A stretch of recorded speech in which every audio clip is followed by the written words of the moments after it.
Hoy tenemos una eminencia espectacular, licenciado de verdad y comprobado, nos mostró el título, Gustavo Álvarez, que le pido un fuerte aplauso, muy prolijo.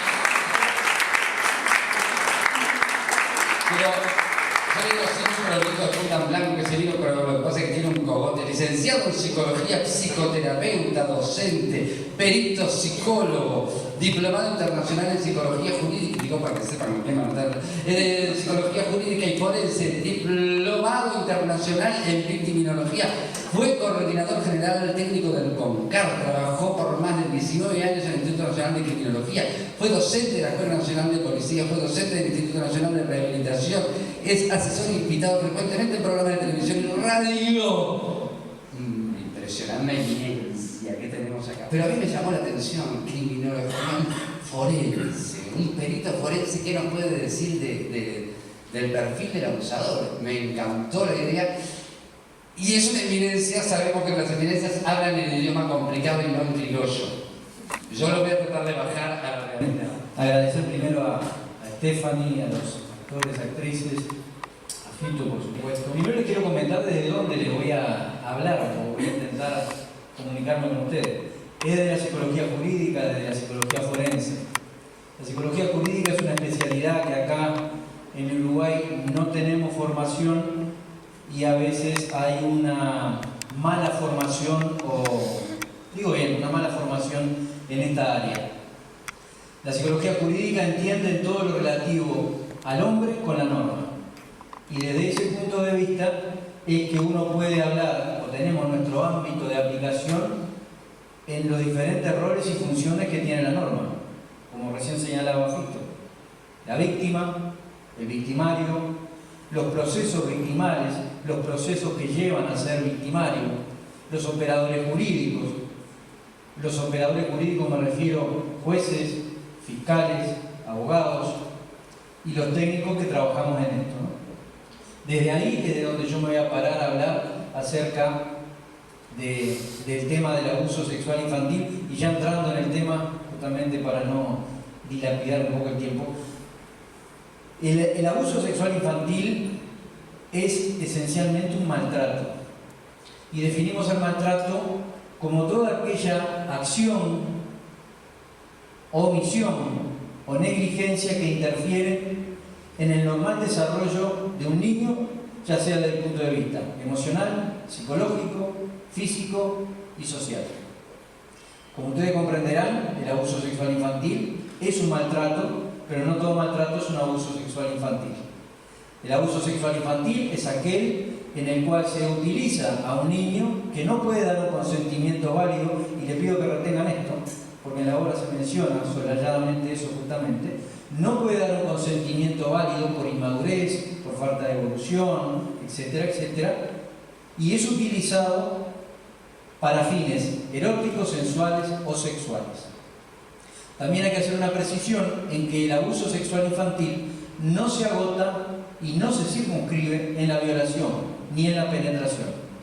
El abuso sexual infantil, tal cual lo dice la definición que les acabo de mencionar, es toda aquella situación que el niño es violentado, que hay un abuso de poder. Esencialmente el abuso y el maltrato es un abuso de poder. Termina siendo y comienza siendo un abuso de poder. Entonces, dentro del abuso sexual infantil entra tocamientos, frotamientos, masturbación. ¿Todo eso configura delito? Todo eso configura, buena precisión, todo eso configura delito. La cuestión es cómo probarlo, que ahora vamos un poco, que es el métier justamente de la psicología forense. Cómo nosotros podemos comprobar y echar luz científica y prueba científica para asesorar a la justicia si hubo o no hubo abuso sexual infantil. Entonces, los conceptos que quiero que les quede claro, pues, es maltrato, no todo maltrato es abuso, no todo abuso es violación, pero sí, esencialmente, es un abuso de poder, cualquiera de ellos. Y que hay maltrato por comisión, o sea, se hizo algo, y acá me refiero al ambiente más cercano del niño, cuando no los padres. En la obra también se toca muy bien ese tema, la connivencia de la madre con el abusador.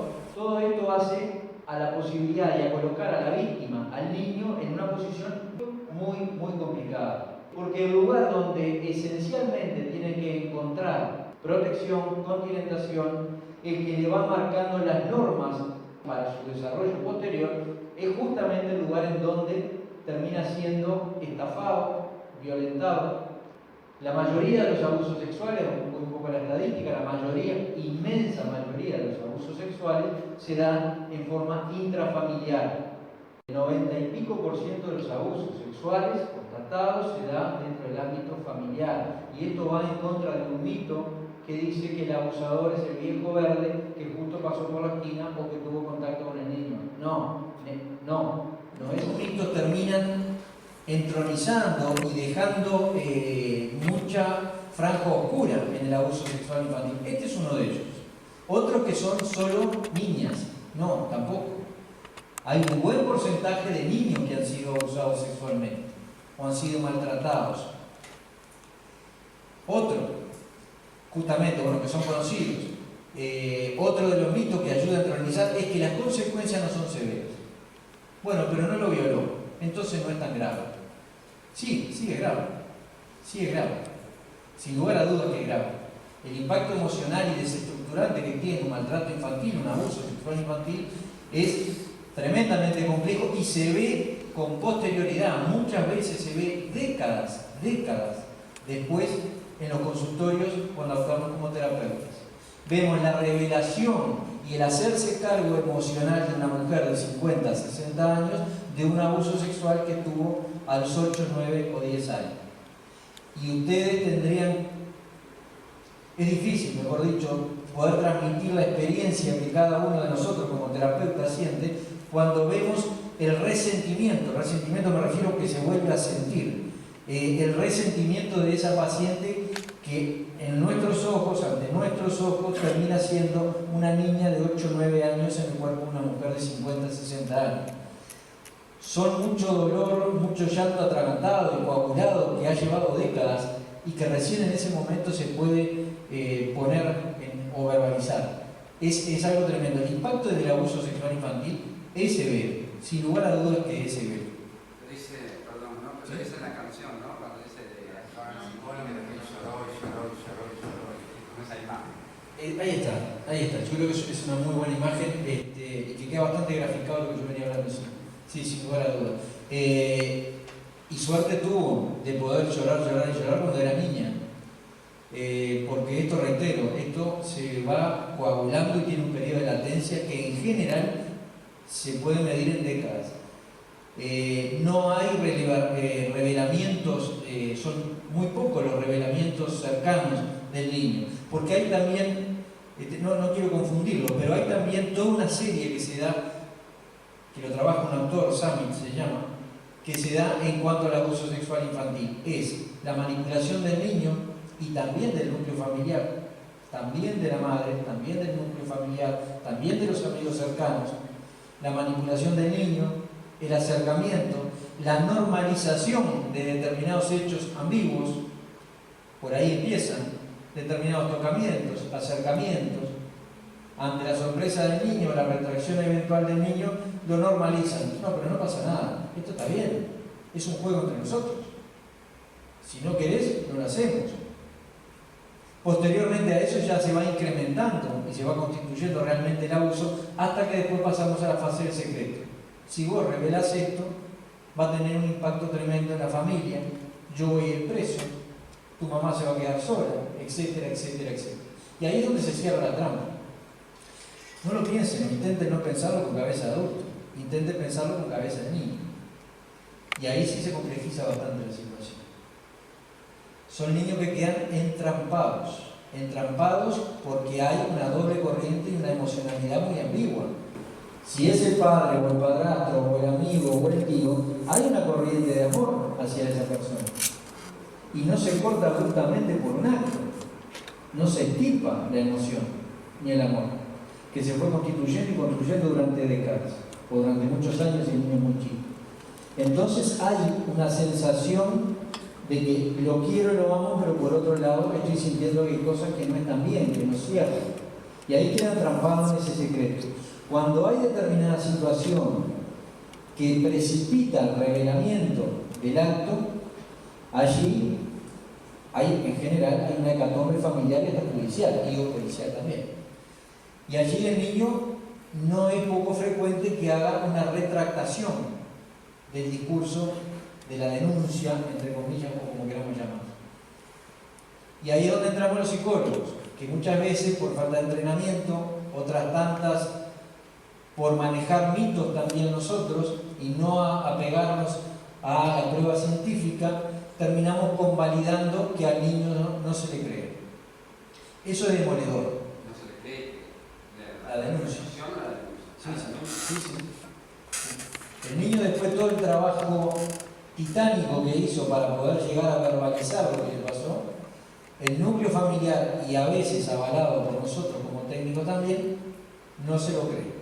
Son inventos, los niños mienten, no tienen muy clara la memoria. Sí, señor.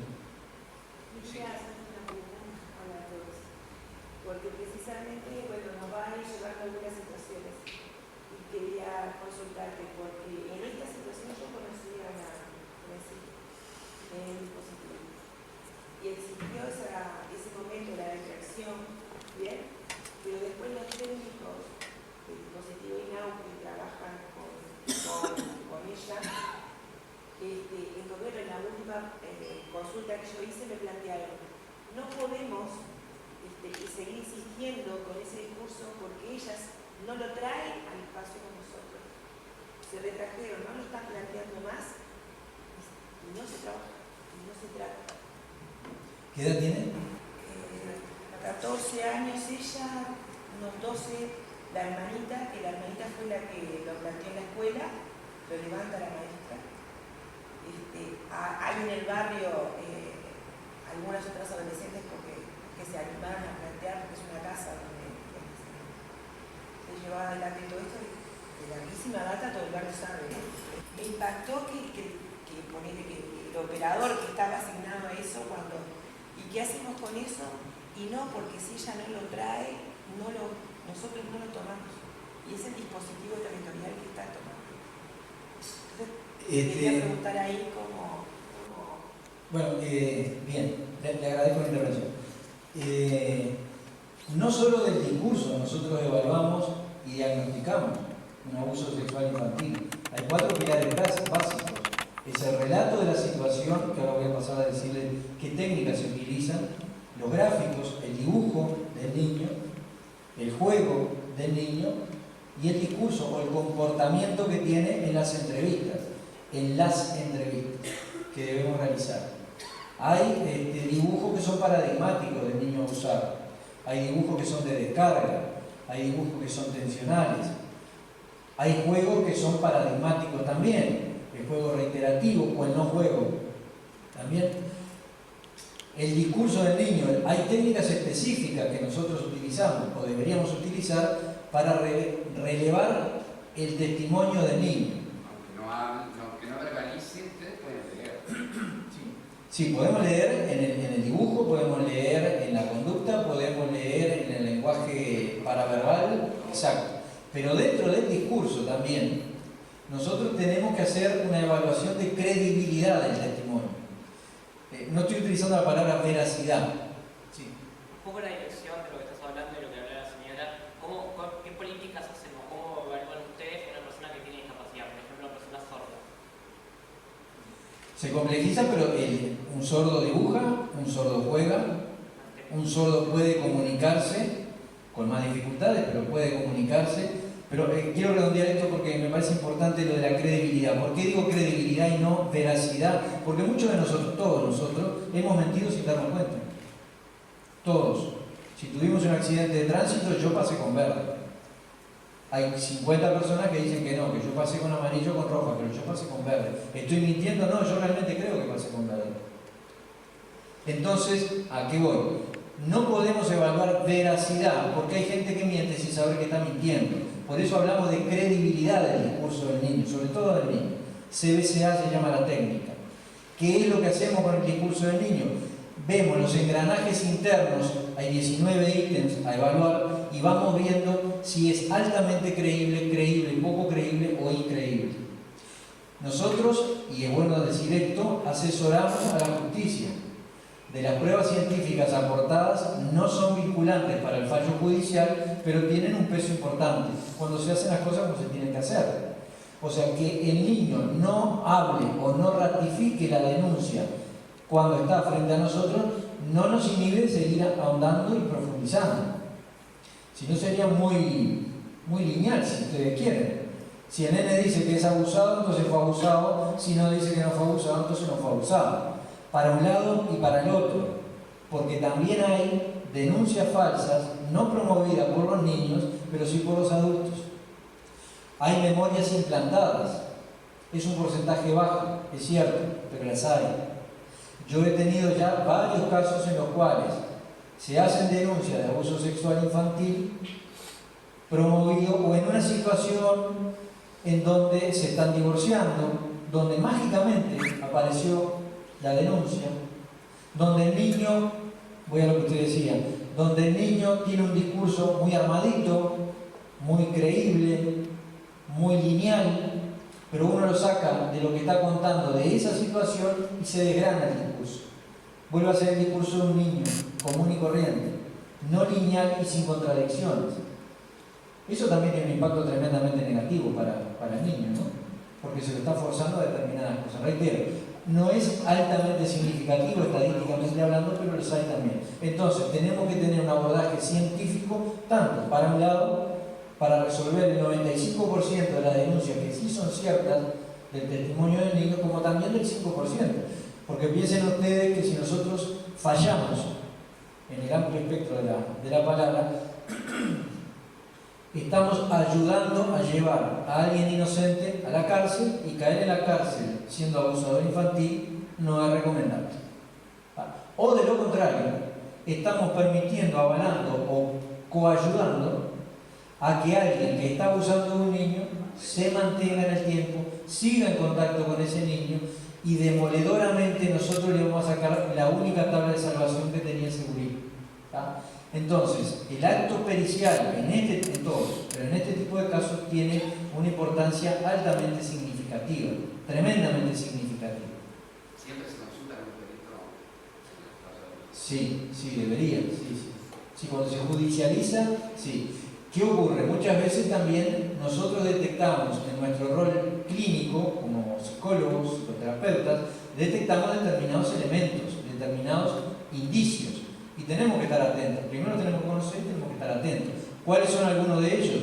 Trastornos del sueño, trastornos alimentarios.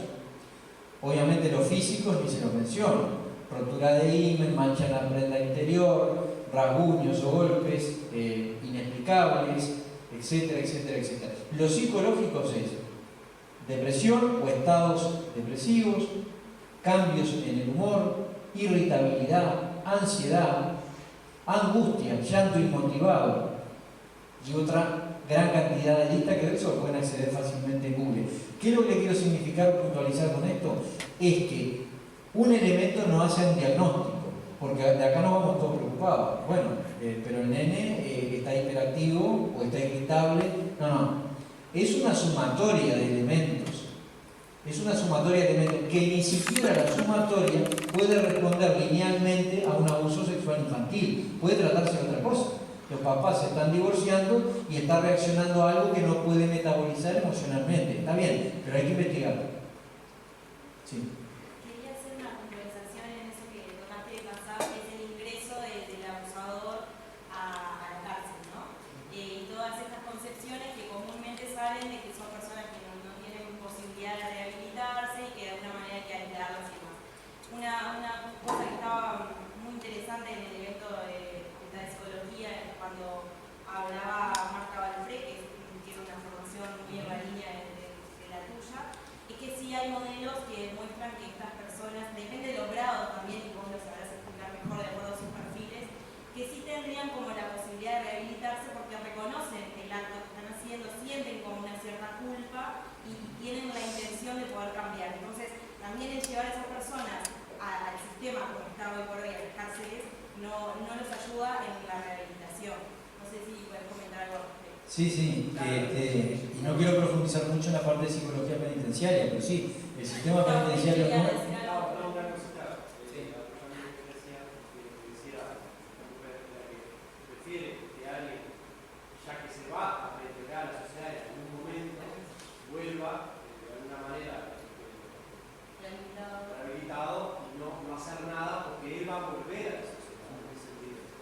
Sí, sin lugar a duda, la cárcel debería ser justamente eso, ¿no?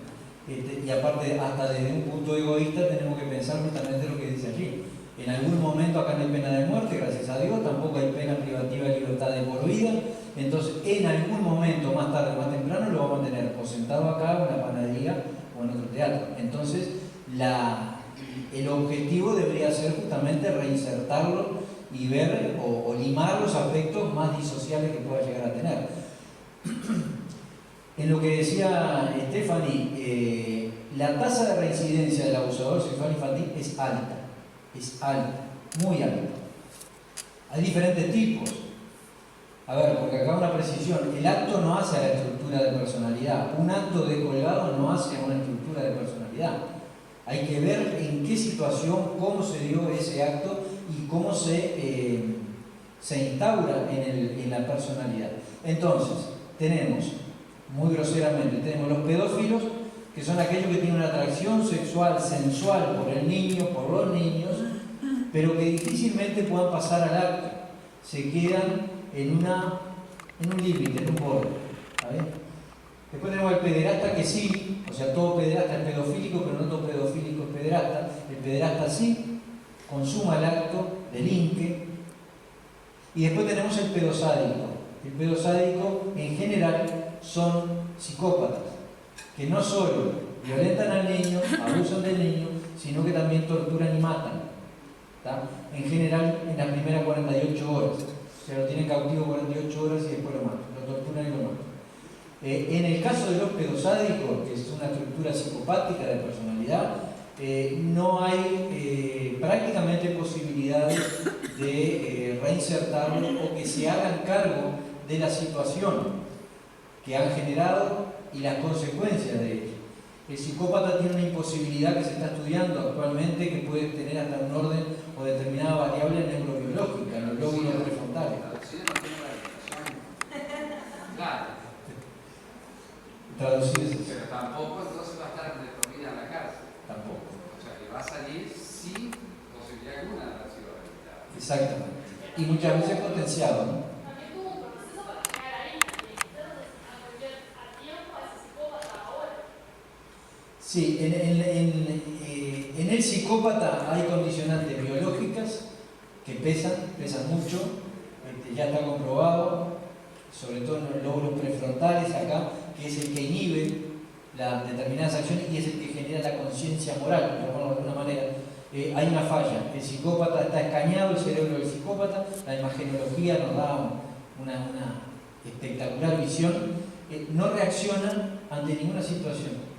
O sea, está mirando un cuadro de un barco y le pasás una foto de un niño descuartizado y no tiene ningún tipo de impacto, ningún tipo de movimiento a nivel cerebral. No lo capta. Es un loco semántico, no puede captar el contenido de la interrelación con el otro. ¿Tá? Entonces, el pedosádico no tiene, en general el psicópata no tiene ningún tipo de posibilidad. Obviamente que esto no lo van a escuchar en un congreso, porque siempre tenemos que decir que hay determinado tipo de posibilidad.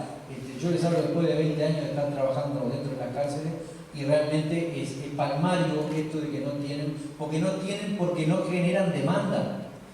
Si yo tengo la convicción total de que yo no hice nada mal, no voy a tratar de cambiar ni voy a buscar ayuda, porque yo estoy bien en lo que hice. ¿Tá? Puedo mentir, puedo teatralizar, puedo dramatizar la culpa, puedo llorar, puedo aprender qué es lo que hace un otro en este tipo de situaciones y aplicarlo. Eso sí puede hacer el psicópata, pero internamente no lo puede hacer. Entonces, esos no son rehabilitables. Los pedofílicos, en general, si pueden hacerse cargo de la culpa, de la consecuencia del acto, hay alguna posibilidad de rehabilitación. Si hay culpa, si hay emoción, si hay eco afectivo después de lo que hizo, hay posibilidad de rehabilitación. Que no es fácil, no es sencilla. No es sencilla por la estructura de personalidad, no es sencilla por la estigmatización secundaria, estar preso, y no es sencilla por la estigmatización secundaria social también de estar preso por haber abusado sexualmente de un niño.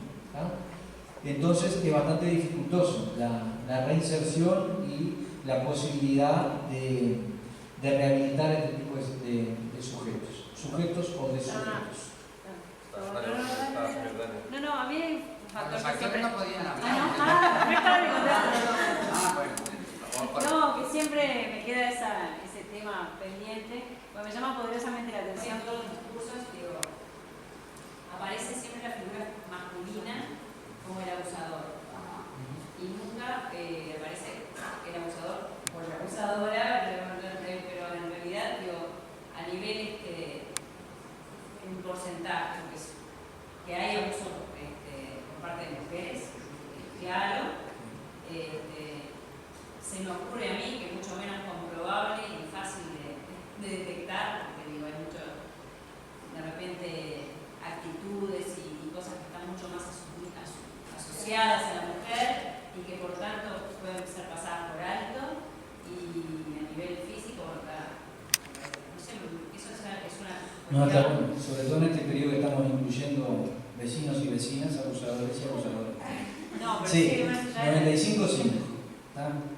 95 hombres, 5 mujeres. Que se 5%. sabe, por lo menos. ¿Eh? Que se sabe, por lo menos. O sea, ¿Qué se sabe? Ese es otro punto, ¿no? Pasa que, por ejemplo, la madre es una abusadora. Claro. A ver. O sea, la madre en este caso. En el caso Ah, de la madre que lleva a su El hija, personaje, sí. para mí es una abusadora. Claro, ¿No? claro. No sé si judicialmente también. Sí, le cabe judicialmente, o sea, no ejerce los deberes inherentes a la patria potestad, ¿no? Entonces, judicialmente podría ser inculpado. Claro. Porque también, discúlpame, y eso Claro. también complementa lo otro, debe haber un gran porcentaje de niños que quizás están siendo abusados sin saberlo. Bueno, está muy bien. Pero si hablamos de debutar a los 14 no es un abuso también. No, claro, pero yo digo... No la compliques. No, te digo porque es una concepción Si social. tiene, en este país, claro, porque los la 14 normalización vamos a- del juego, para un niño muy chiquito, por ejemplo, la normalización del juego, para el niño puede estar jugando, pero del otro lado no está jugando. El niño quizá ni lo sufre, porque para él es un juego, pero sí puede ser detectado por un abuso por un ojo, no sé, observador. No, está claro, y es así. Muchas veces, justamente, una de las situaciones que más nos genera conflicto a nosotros a la hora de diagnosticar son dos cosas. El síndrome de Estocolmo que tienen los niños abusados, por un lado, ¿tá? Y esto otro, ¿no? El poder entrar en la cabeza del gurí y ver lo que él da por sentado y normalizado que realmente no lo es. ¿Tá? Y reitero, el síndrome de Estocolmo también, porque el niño queda prendido, lo que ya mencioné anteriormente, queda prendido a esa figura amada y eventualmente odiada. Pero lo va a tratar de cubrir, lo va a tratar de proteger y va a tener determinadas sensaciones placenteras también, el gurí en el abuso sexual infantil. Entonces eso complejiza, pero la respuesta concreta es sí, hay mujeres abusadoras. Lo que ocurre es que también culturalmente es mucho más difícil de poder judicializar, si lo llaman de alguna manera, ¿no? Gustavo, Sí. también no hay una cuestión en esto de la sociedad patriarcal o de ver al hombre, ¿no?, con determinadas características y a la mujer con otras, de que el abuso, por ejemplo, en el caso del hombre, bueno, muchas veces, cuando tenemos el caso más extremo de abuso, ¿no?, donde ya hay violación, penetración y eso, es más dañino en el cuerpo del otro que una mujer, por ejemplo, abusando de un menor, ¿no? Ahí seguramente hay cosas que incide también la cultura. Seguramente no se ve desde afuera tan... Con la típica esa, ¿no?, de que al varón se lo lleva a debutar con una mujer y no es dañino, pero lo llevarías a una mujer pequeña a debutar con un hombre, ¿no? Entonces hay como una culturización o no sé cómo llamarlo el término, pero de aceptar el daño como determinante en el abuso, más que el otro que capaz que no daña tanto el físico. Sí, no, está clarísimo. Sí, y es así. Hay determinadas situaciones que facilitan, o variables que facilitan el abuso sexual infantil. Algunas son las personales, otras son las transgeneracionales. En el interior no es algo totalmente extraordinario el abuso sexual infantil. Hay familias que han normalizado, entre comillas, determinados abusos sexuales. Entonces, lo que tú decías, hay situaciones personales, hay variables transgeneracionales, hay variables ambientales, el hacinamiento, la promiscuidad, las drogas, el alcohol, y también culturales. A ver, pensemos, Siglos atrás, el abuso sexual infantil era algo normal, en Grecia, por ejemplo. ¿No? El matar niños, inmolar niños, también era normal. Sí, que se le puede llamar normal. Entonces, lo cultural juega y juega muy fuerte, incluyendo el género o el prejuicio sobre el género, ¿no? La mujer es la que continenta, la que tiene más contacto físico con los niños, etcétera, etcétera. La mujer no penetra con nada, entonces daña menos. No, daña menos eventualmente físicamente. Ahora, una madre que es abusadora puede dañar hasta más, si se quiere, que algo físico que el padre o que un extraño pueda abusar de un niño.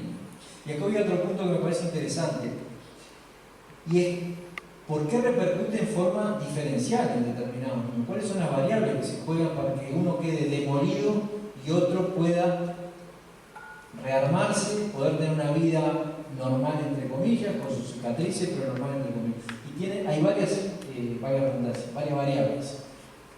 Una de esas que edad fue abusado, eso es bastante importante. Otra es qué tipo de abuso sufrió, si fue violento, si no fue violento, quién fue que lo abusó, si es conocido, si no es conocido, la duración del abuso. No es lo mismo un abuso esporádico que un abuso cronificado en el tiempo, no es lo mismo. Todas esas variables, cuál es la continentación que tuvo después, cuál fue la repercusión de la revelación que hizo el niño en su momento. ¿Fue creído? ¿No fue creído? ¿Fue sancionado? Y mire que les estoy diciendo casos concretos, en donde el niño denuncia y después termina siendo sancionado el niño.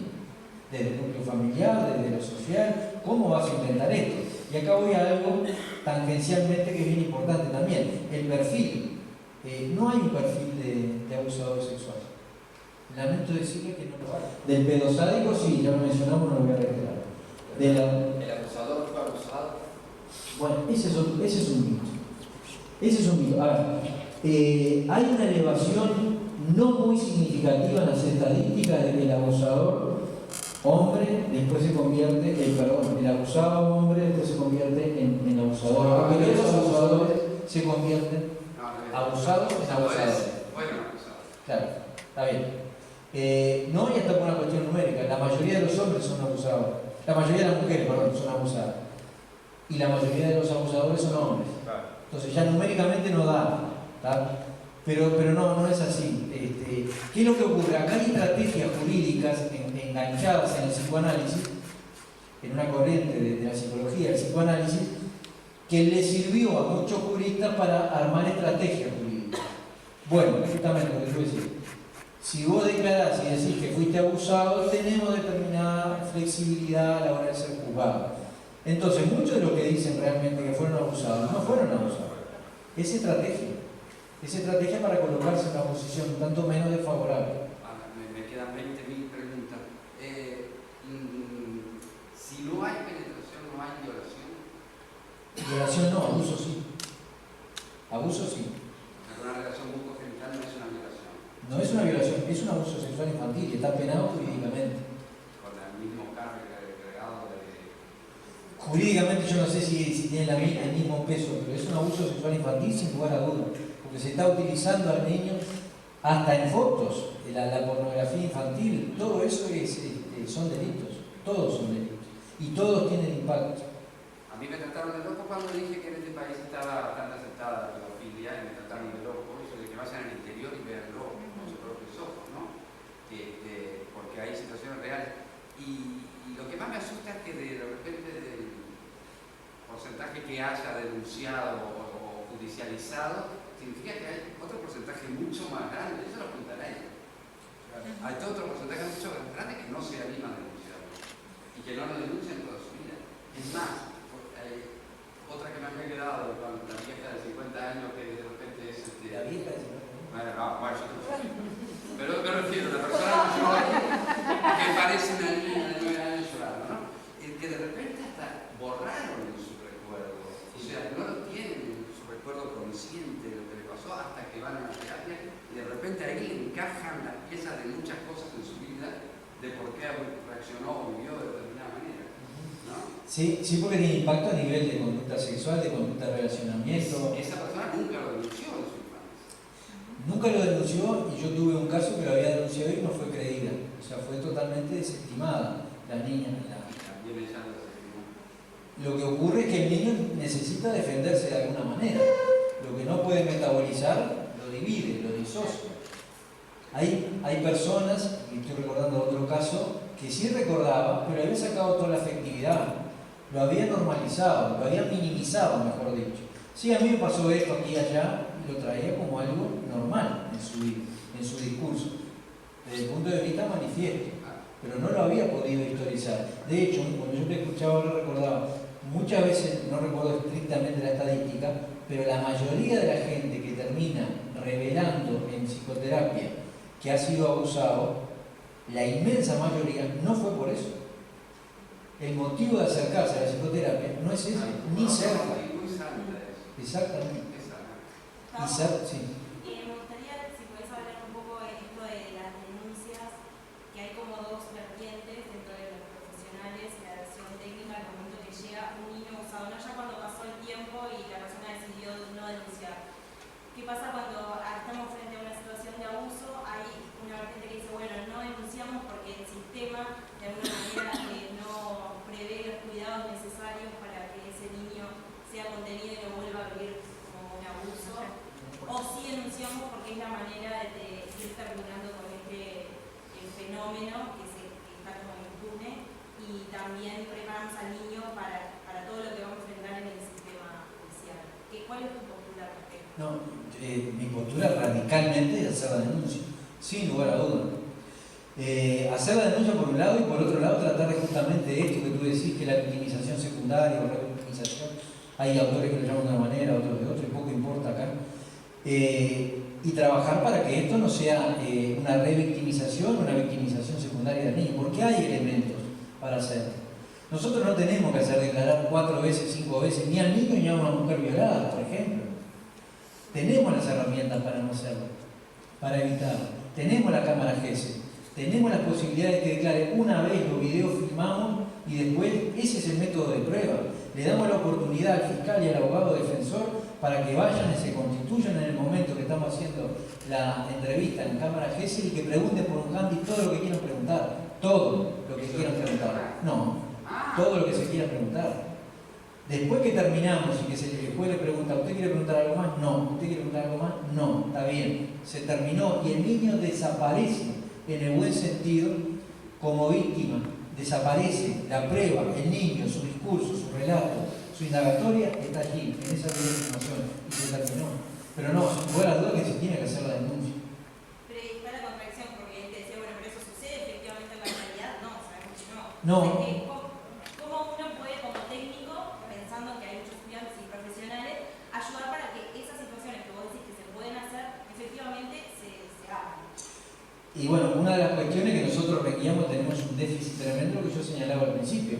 Nosotros no tenemos formación en psicología jurídica acá, no tenemos formación en psicología forense. Yo no lo quiero inquietar, pero acá para ser perito, que ahí decía Fito, perito, la Suprema Corte, el listado de perito, uno con 3 años de ejercicio profesional como psicólogo, ¿no?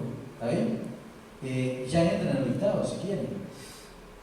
Entonces, piensen ustedes que ustedes van a estar eventualmente en manos de alguien que no tiene la más pálida idea de lo que es la psicología forense y que muchas veces los colegas terminan confundiendo lo que es el rol clínico con el rol forense y no tiene nada que ver.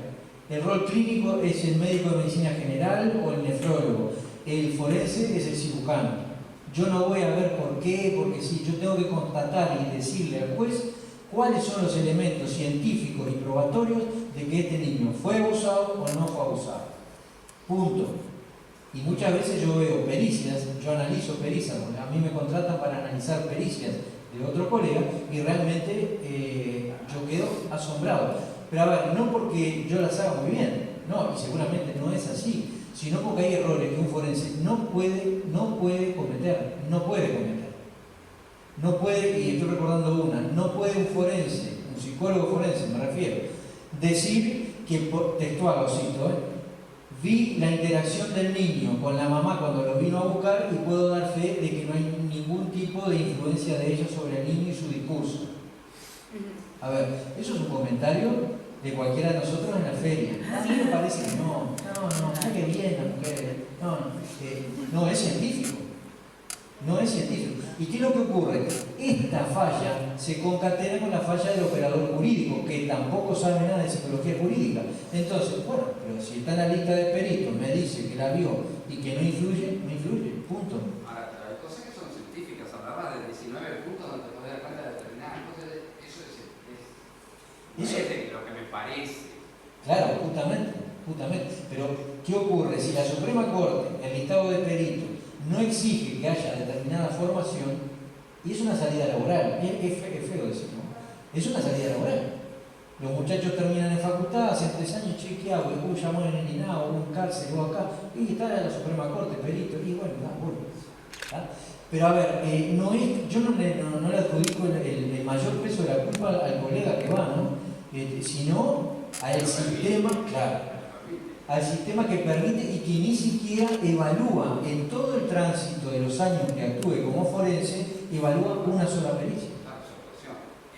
Se nos viene este año, o el año que viene, o Uruguay, el otro año, el nuevo código del proceso penal. Esta temática del abusado sexualmente, del niño abusado, ¿está contemplada de alguna manera? ¿Está tratada como algo diferenciado, como cualquier otro juicio? Porque ahora hablamos de orales y presenciales, o sea que estaría el abusador, mi manzana, a declarar cómo va a ser, está pensado. Y yo tengo la expectativa que sí, ¿no? Lo que va a cambiar es el sistema de inquisitivo adversarial, o sea, es lo que tú decís, ¿no? Antes el juez hacía todo, investigaba, juzgaba, ahora va a ser el fiscal el que va a hacer la investigación y va a ser adversarial, uno contra otro, público y notorio, oral, público y notorio. Entonces, ¿qué es lo que ocurre? Yo espero que se prevean este tipo de situaciones, porque si no, ahí sí hacer una victimización secundaria, sino terciaria, es demoledor para mí. Claro que ahí también, lo que veníamos hablando acerca de los peritos, ahí va a tener otra relevancia la formación o no formación del perito. ¿Por qué? Porque más allá de la pericia escrita que nosotros hacemos, lo va a tener que explicar, y lo que vale es lo que se hace y cómo defiende la pericia en ese momento. Hoy en día también a nosotros nos llaman, a mí en general, hablo por la experiencia mía, ¿no? En general un 90% de las pericias llaman a defender, pero no tienen la carga impositiva de decir lo que yo diga aquí y cómo defienda la pericia es la resultancia en el juicio directamente. La pericia nuestra es escrita, la presentás escrita y después la defendés. Y el juez podrá quedar más convencido o menos convencido según cómo la defendiste. Pero ahora cambia, esto cambia. La víctima en general, el sistema, la víctima en general no es cuidada, la víctima es utilizada mientras pueda dar determinada información que me sirva para la investigación, y después que terminamos ya pasa a ser un pedazo de carne. Se terminó, nos olvidamos de la víctima. Claro, que cobra mayor relevancia lo que tú decís cuando es un niño, cuando se trata de un niño, ¿no? Sin lugar a dudas. Pero es porque estamos hablando de esto y el niño, sin lugar a dudas. Pero pensemos también en una mujer violada, ¿no? Que hace la declaración cuando llega la policía a la casa, en la comisaría de mujeres, en el juzgado, en el médico forense, etcétera, etcétera, etcétera, etcétera. Y después vemos a algunos colegas que dicen, bueno, el discurso de la mujer no presenta un eco afectivo acorde. Claro, si la mujer lo contó 6 veces. No es esperable que haya un eco afectivo acorde, ¿no? Gustavo, te quería hacer una pregunta que me quedó colgada de algo de atrás cuando hiciste las 3 categorías, que dijiste el psicópata. Pero sádico. Ahí va. Bueno, el que logra como revertirse la segunda categoría que dijiste, o que puede llegar a controlar. Hace poco vi una película que habla de un hombre que es pedofílico, pero o pederasta, en este caso por la descripción que dice, pero que intenta alejarse de su hijo cuando nace y se separa de su mujer para no estar ahí. Lo sigue haciendo, pero afuera con otros niños. Pero lo logra. ¿Hay como una capacidad de selección de con quién hacerlo?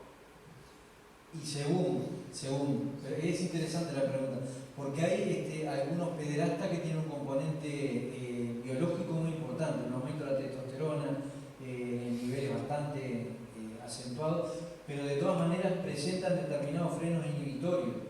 Pueden refrenar, pueden darse cuenta de que hay algo que está mal y pueden intentar cambiarlo. Ellos tienen un mejor pronóstico, los otros directamente no. Pero tienen un mejor pronóstico. La cuestión acá, y también, y es bueno señalarlo, es que la psicología forense, la psicología en general, tiene como dos grandes niveles, el genérico y después el caso a caso. No hay dos pedofílicos iguales, no hay dos pederastas iguales, no hay dos pedosádicos iguales, no hay dos asesinos seriales iguales. Muy similares en modus operandi, etcétera, etcétera, sí puede haber. Pero la subjetividad puesta en juego en el acto es particular y, para la redundancia, subjetiva de cada uno de los delincuentes. En el caso reciente que tuvimos del entrenador deportivo de Maldonado, porque ahí tenemos un vínculo que era casi de padre a hijo, tenemos una relación en el tiempo también, pero tenemos también que lo secuestra y lo mata. Y al final no sé si se comprobó de que hubiera habido ejecución o no, pero no cabe la duda, pero hay que viene a hacer eso. Evoluciona. Bueno, a mí me impactó más allá de, como a todos supongo, desde el punto de vista humano, desde el punto de vista técnico también. Las características del director técnico eran de pedofílico. No se adecuaba al perfil de pederasta y menos de pedosádico, ¿no? Y es un caso muy particular. Yo realmente primero, y acá nuevamente lo mismo, ¿no? Han estado algunos colegas hablando sobre el caso en particular y dan por sentado cosas que científicamente no podemos dar por sentadas y que influyen en la investigación y el sesgo de la investigación. Por ejemplo, yo no sé si el niño fue violado, yo no sé si el niño fue abusado, yo no sé, la ciencia no lo sabe. En el caso de comprobarlo, yo no sé si fue violado o quién lo mató. ¿Está? Y hay una gran cantidad de puntos oscuros en el caso. Puntos oscuros no quiero decir que no están claros y que no se han abordado científicamente tampoco, ¿no? Entonces, justamente, el caso en particular, el perfil de este hombre era más de un pedofílico que de un pedosádico y un pederasta. La particularidad de cómo se acerca a la familia y cómo asume y se le habilita a asumir determinados roles, determinada incidencia. Quiero decir con esto que la mamá tuvo la culpa, como se ha dicho por algunos lados, no, porque no lo sé tampoco. Y hablando de eso de la comprobación científica, yo escuché a un psicólogo analizando entre los datos que daba como posibles causas o cosas que ocurrieron en el caso, que la presencia de sedantes denotaban como una compadecencia de él al momento de matarlo. Claro, iba. Es más el área de la psicología criminal. Ahora contesto eso. Ustedes piensan la psicología jurídica como un paraguas que están colgados la psicología penitenciaria y la psicología forense, psicología criminal. Esto es psicología criminal. Desde el punto de vista de la psicología criminal, el escenario del crimen, lo que se llama escena de crimen, lo que es escenario del crimen, porque lo que vemos es lo que ustedes hacen. El escenario es este. Lo que yo tengo que tratar de intuir o inferir científicamente como psicólogo criminalista es la escena, que es lo que no está, el escenario está. Entonces, el escenario del crimen en este caso en particular es bastante particular. ¿Por qué? Por la posición de los cuerpos, por la sedación previa y otra cantidad de cosas, ¿no? Sí, eso de todas maneras no es tan extraordinario. No, eso no es tan extraordinario. Pero la sedación previa y la posición de los cuerpos da cuenta de culpa, da cuenta de un amor muy loco, muy bizarro, pero intenso, y otra cierta cantidad de cosas. ¿Qué es lo que se hace desde el punto de vista de la psicología criminal en ese tipo de casos? Es analizar el escenario del crimen y hacer autopsia psicológica.